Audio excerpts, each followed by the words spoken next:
We're kicking off with Raw as Sami Zayn hit the ring to address the fans and state that he believes that he is in the upper echelon of WWE superstars, though did acknowledge his lack of a world title. Zayn said that the only thing separating him from Drew McIntyre, Seth Rollins, and CM Punk is that they have world titles to their names, and declared himself for the Men's Royal Rumble. Kevin Owens appeared and pointed out that Sami winning the Rumble means they can headline WrestleMania together, provided that Owens becomes WWE Champion on February 1st. This was an outstanding exchange between the two, as it not only set the stage for Owens vs. Zayn at WrestleMania, but teased it being for the top prize in WWE. The message was clear, that Owens wants Sami to help him against Cody Rhodes the same way he did Roman Reigns, putting his best friend in a tough position. Zayn wants to become world champion, and helping Owens win the title could prove beneficial to that goal, especially if Owens is willing to help Sami in the Men's Rumble match. Owens has become the manipulator that Reigns once was, and has reached a level of selfishness he once despised his tribal chief for, in a perfect example of dramatic irony. Karrion Kross had an interview with Jackie Redmond during a commercial break, and he reiterated that the Wyatt Six have moved to SmackDown and that The Miz was not at the show. Miz was away on assignment, and when Kross asked what's next for him, Karrion Kross said it'll either be Seth Rollins, CM Punk, or Sami Zayn. There was a backstage segment later on with Sami and Seth, but behind Rollins, fans noticed Karrion Kross lurking and watching two of his three potential targets. The question is whether Kross was watching Sami or Seth, and whatever's planned, Karrion Kross has his eyes on some of the very top names in WWE. In the main event, Seth Rollins and Drew McIntyre battled in a WrestleMania 40 rematch, and in the closing moments, McIntyre beat down Rollins while taunting him. Drew's arrogance would cost him as Rollins jackknifed McIntyre and got the pin, and a post-match attack by McIntyre on Rollins ensued. Sami Zayn tried to make the save, but McIntyre laid him out, and back in the ring, Drew reiterated to Rollins that they should be on the same side. Sami Zayn connected with a haluva kick, but it accidentally leveled Rollins, not Drew, leaving the show on a cliffhanger as Zayn tried to explain himself to Seth. This was a strong match that was enhanced with the added storyline elements, ending Raw on a high note ahead of next weekend's Royal Rumble. But why did Seth win this match? Well, for one, the win stretches his rivalry with McIntyre, and the Scotsman practically confirmed with his post-match attack that they're not finished.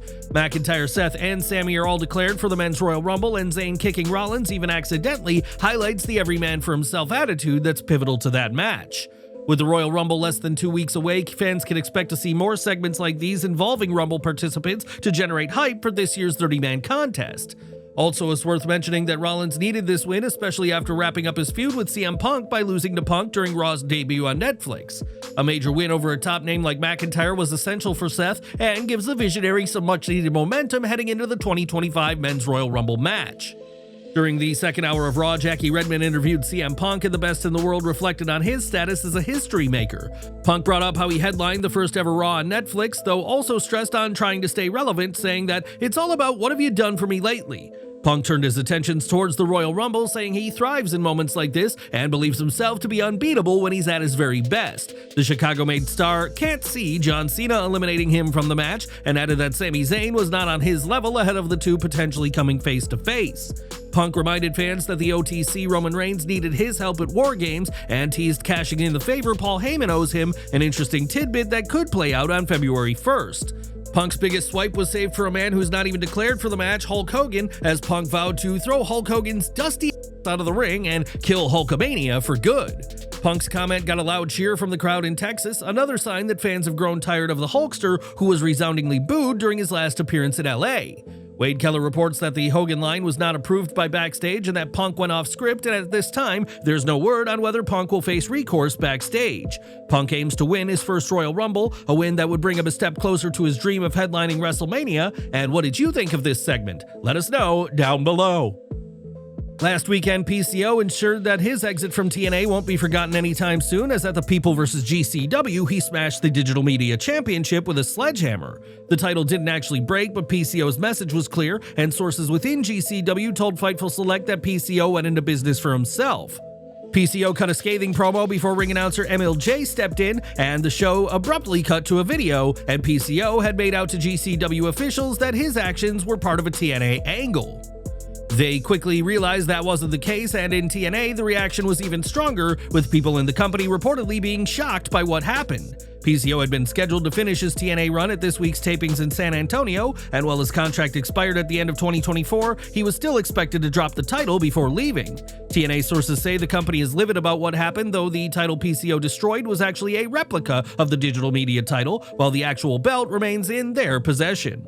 Those in TNA believe that PCO's frustrations over not getting a renewed contract played a role in what happened, though his future now with TNA is completely dead due to his actions. On Twitter, PCO shared that he turned down offers to join the upstart AEW 3 times in 2018 and had once been scheduled to headline the first Double or Nothing event in 2019. Instead, PCO signed a 3-year deal with ROH, this being before Tony Khan acquired the promotion, and fans are wondering whether PCO will now find his way to AEW. At this point, PCO isn't expected back in TNA, bringing an unfortunate end to his run with the company, and the fallout from his actions will likely follow him wherever he goes next. Did PCO take things too far, or was he justified in making a statement on his way out? Let us know your thoughts in the comments. GCW news next as Allie Katch is on the road to recovery after undergoing surgery for a devastating leg injury suffered during the People vs. GCW on January 19th. Steph DeLander has been giving updates on her friend, including sharing that Katch broke her leg in 2 places during her match with Effie and shared yesterday that surgery was a success. Katch's injury occurred due to a band landing on a dive on the outside, forcing the match to be called off immediately, and she had to be stretchered out of New York's Hammerstein Ballroom. DeLander later launched a GoFundMe to help with medical expenses, which has smashed its original $13,000 goal and currently sits at over $40,000 raised. The wrestling world has come together to help, with fans and wrestlers donating, including Matt Cardona, Liv Morgan, Natalia, Nick Nemeth, Britt Baker, Piper Niven, and Chelsea Green. The wrestling community has also flooded social media with support, and with her surgery now behind her, Katch can focus on her recovery while DeLander will provide updates on her friend. Recently, Rhea Ripley and Nia Jax kicked off their feud over Ripley's recently recaptured women's world title, and before this week's Raw, Jax went too far. Before the show began in earnest, Jax attacked Ripley and smashed her head against the wall and a gate, hurting the previously injured shoulder of the Australian superstar. That injury had put Ripley out of action for months, and this latest ambush had to be separated by security and Adam Pearce, who called for a medic. Pearce looked very worried as Ripley writhed in pain and nursed her shoulder and head, and WWE is expected to give an update on the nature of this injury in due time.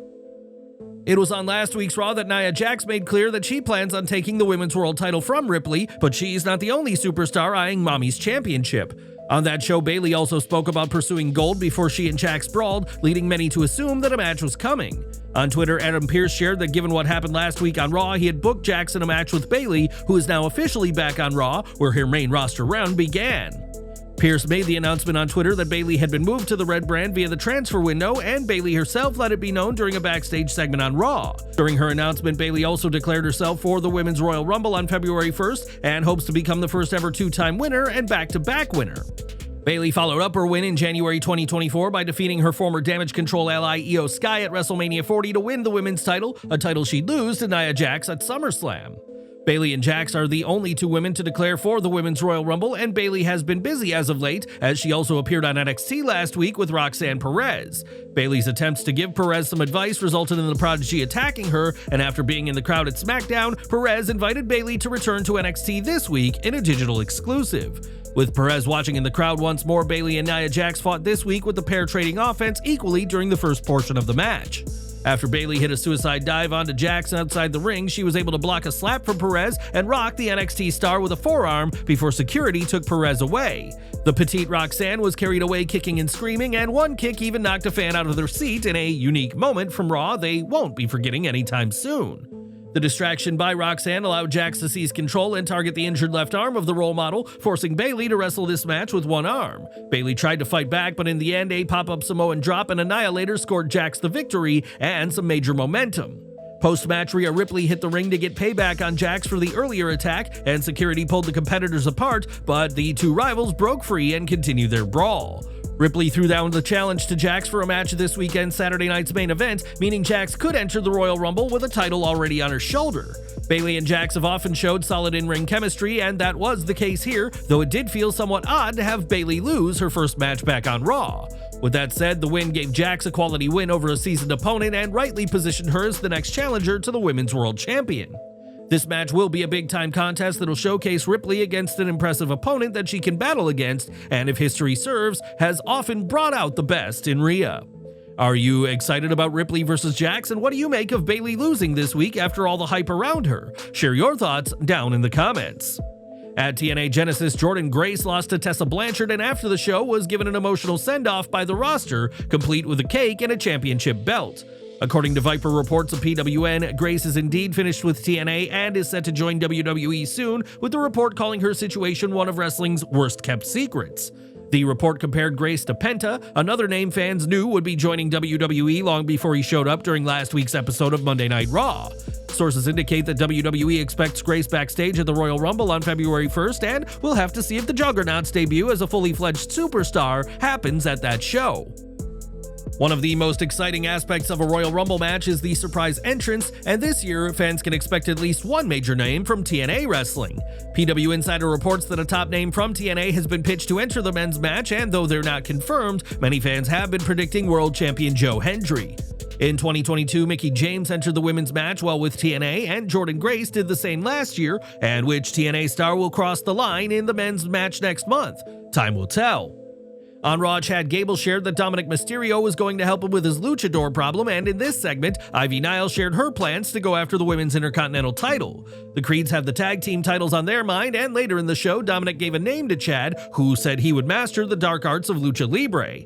The name on the note wasn't shared, but the theory is that it was Malakai Black's name, especially as he and Zelina Vega run a wrestling school called the Dark Arts. Black hasn't been used on AEW TV in months, and on screen there has been signs that the House of Black are going to move on without him, including a potential rebrand as the Hounds of Hell. That name was recently trademarked by Brody King in what fans are seeing as a concerted effort by AEW to move away from Black and his branding. It's been reported that WWE are interested in bringing Black back, and this segment may have been the first tease of the return of the former NXT champion.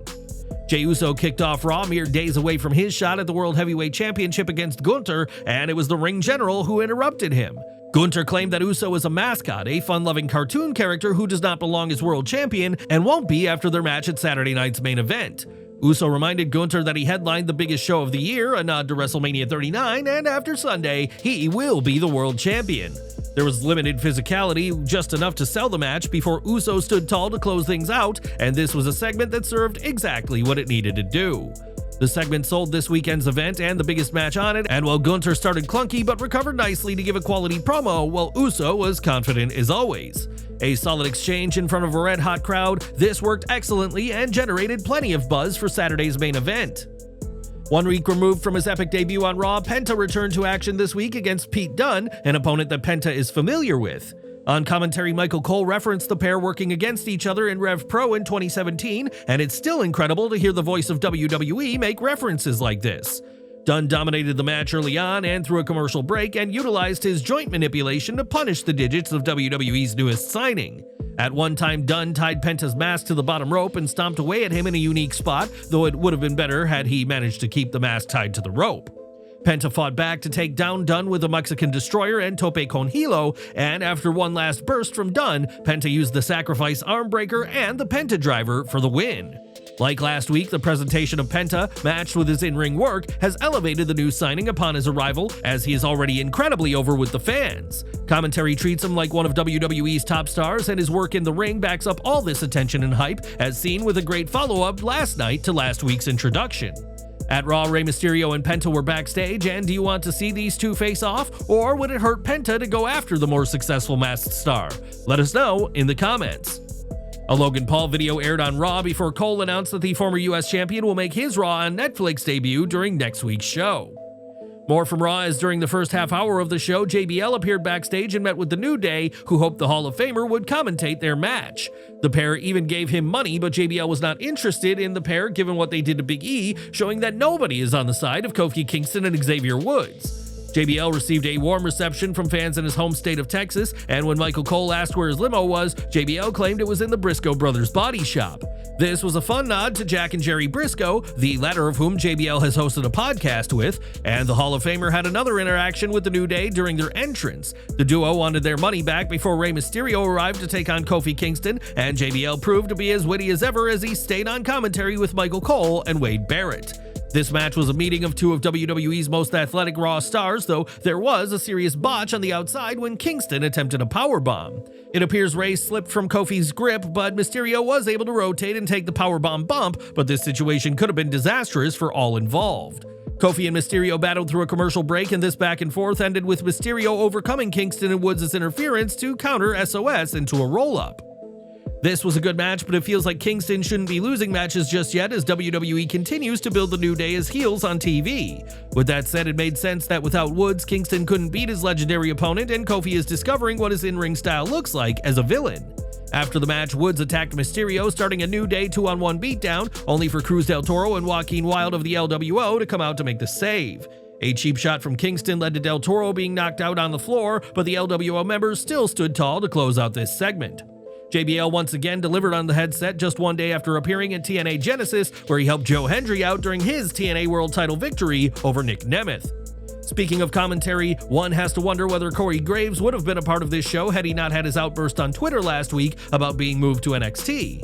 As for JBL, the former WWE champion has been all over pro wrestling as of late, including in GCW, an appearance that is being treated as hell freezing over.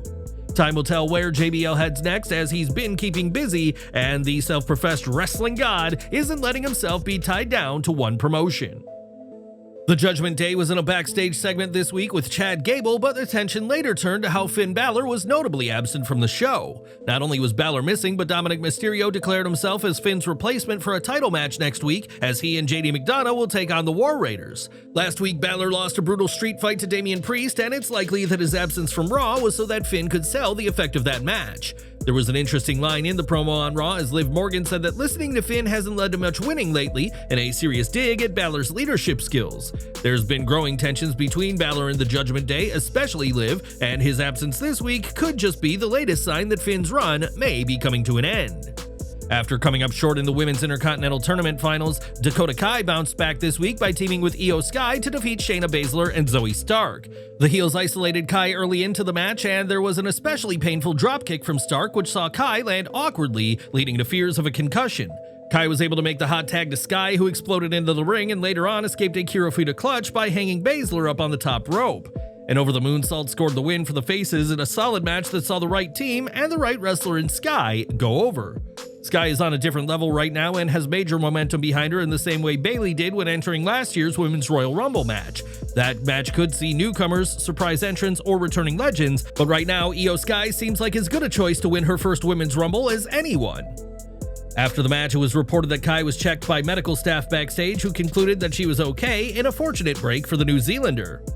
WWE could be adding yet another talented name to its roster, as according to Sportskeeda's Chris Featherstone, the promotion is in talks with El Hijo de Dr. Wagner Jr. The former GHC heavyweight champion recently wrapped up his time with Noah and declared that he is a free agent, though he may not be one for long if WWE has its way. Bron Breakker confronted Sheamus ahead of their Intercontinental title match this Saturday, and hopefully Triple H begins featuring Breakker and the title more on TV. Ludwig Kaiser had an interview in which he acknowledged losing to Sheamus but said he's regrouping and vowed to hold a championship in WWE. And that was this week's Raw, and what did you think of the show? Share your thoughts and feedback in the comments section below.